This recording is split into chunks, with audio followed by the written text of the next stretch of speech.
অবশ্যই kidney patient বা diabetic পেশেন্টকে সতর্ক থাকতে বলবো, এবং যারা একটু অ্যাসিডিটি বা গ্যাসের সমস্যায় থাকেন তাদের ক্ষেত্রেও কিন্তু রোজার মধ্যে আমরা যেই অ্যাডভাইসগুলো দিতাম এখনও কিন্তু তাই, যে একসাথে অনেকগুলো ভাজা পোড়া খাবার বা মশলা জাতীয় খাবারগুলো খাবেন না।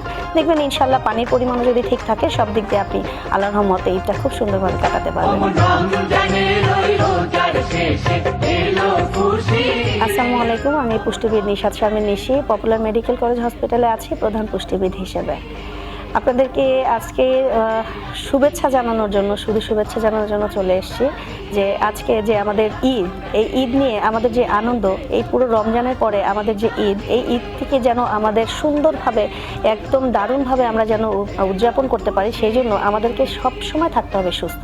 এই সুস্থ থাকার জন্য ঈদে বাড়তি ক্যালোরিযুক্ত আপনি যতই খান না কেন একটু ব্যালেন্স করে খাবেন। অ্যাট এ গ্লাস অনেকগুলো প্রোটিন যেন না আসে, একসাথে অনেক মশলা জাতীয় খাবার যেন না আসে, এবং ডেজার্ট ওদিকে চর্বি জাতীয় খাবার সবগুলো এক জায়গায় যদি চলে আসে সেক্ষেত্রে দেখা যাবে আপনার শরীর খারাপ হওয়ার চান্সেস থাকবে। অবশ্যই কিডনি পেশেন্ট বা ডায়াবেটিক পেশেন্টকে সতর্ক থাকতে বলবো, এবং যারা একটু অ্যাসিডিটি বা গ্যাসের সমস্যায় থাকেন তাদের ক্ষেত্রেও কিন্তু রোজার মধ্যে আমরা যেই অ্যাডভাইসগুলো দিতাম এখনও কিন্তু তাই, যে একসাথে অনেকগুলো ভাজা পোড়া খাবার বা মশলা জাতীয় খাবারগুলো খাবেন না। দেখবেন ইনশাল্লাহ পানির পরিমাণও যদি ঠিক থাকে সব দিক দিয়ে আপনি আল্লাহর রহমতে ঈদটা খুব সুন্দরভাবে কাটাতে পারবেন। তো ঈদের শুরুটা আপনি প্রথমেই যদি অনেক সময় সকালবেলায় লুচি দিয়ে গরুর মাংস খাওয়া শুরু করেন, সেটি আপনার বডির জন্য একটা ঝুঁকির কাজ, ঝামেলা হতে পারে।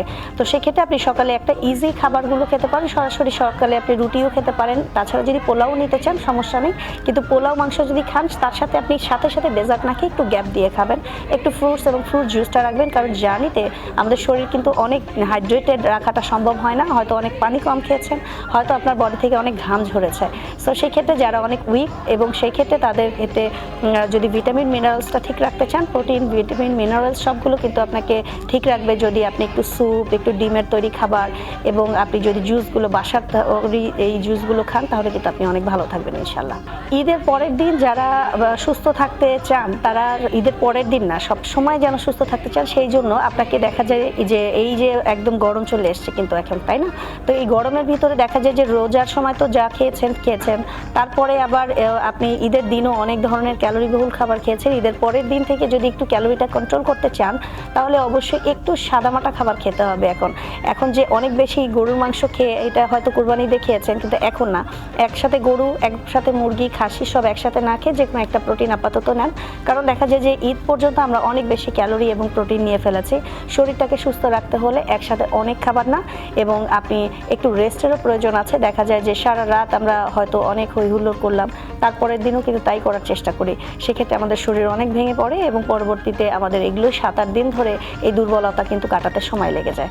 সো পর্যাপ্ত পরিমাণ রেস্ট, পানি এবং ক্যালোরি অনেক বেশি না নিয়ে, মাত্রাতিরিক্ত না নিয়ে যদি আপনি সঠিক পরিমাণে নেন ইনশাল্লাহ ভালো থাকবেন। ধন্যবাদ।